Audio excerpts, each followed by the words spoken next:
A pilot scheme for arbitration of land premium issues will be introduced by the Hong Kong government in an effort to speed up land premium negotiations.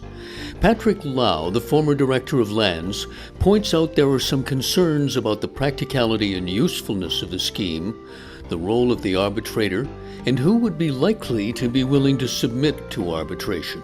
Now, it has been pointed out that it is very important that the arbitrator, obviously he or she would have to be acceptable to both the applicant, developer, and the government.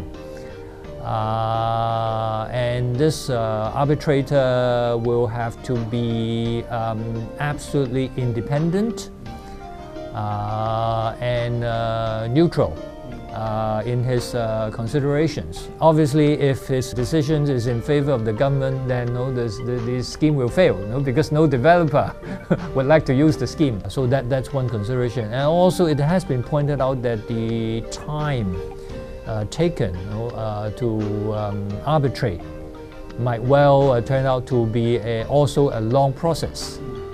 Nobody knows because it hasn't been tried out yet. So until we have all the full details of this scheme from the government, then it's too early to assess how useful this mechanism would be. And after all, this mechanism is proposed as an option. So the existing direct negotiation between the government and the private developer will continue. According to the government's long-term housing strategy, the building target will be 470,000 new units, with a 60-40 ratio between public and private housing units. Lau believes this target to be realistic, though the building of private units cannot escape the principles of the free market.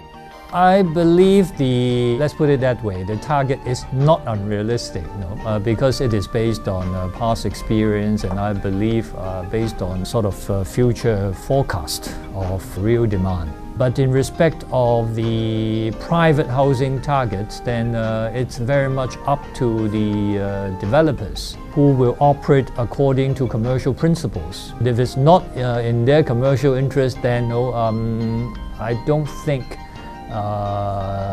in accordance with the free market principles, I don't think government can do anything to force them to achieve that target. Lau says the government's effort to come up with the ways to find more land has been exhaustive.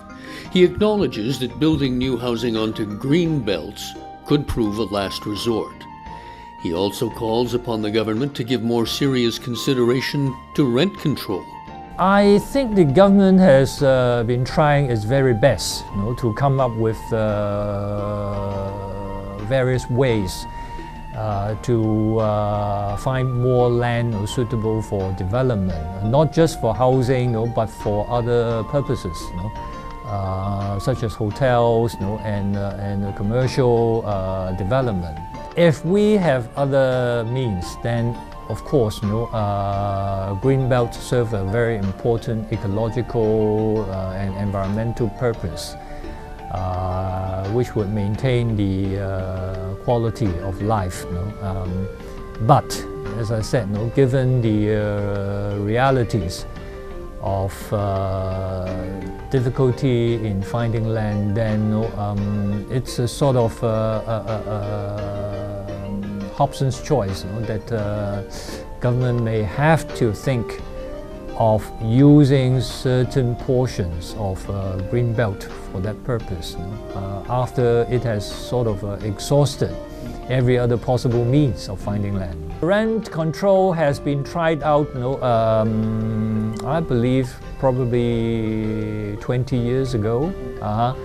And with proven advantages and disadvantages. We have seen many reports of unreasonable rent rises put up by landlords, whose only consideration is getting more money from their investment, without due regard to the impact this has on the economy and the livelihood of Hong Kong. I believe more serious consideration could be given to rent control. But of course, this should only be a sort of stopgap measure.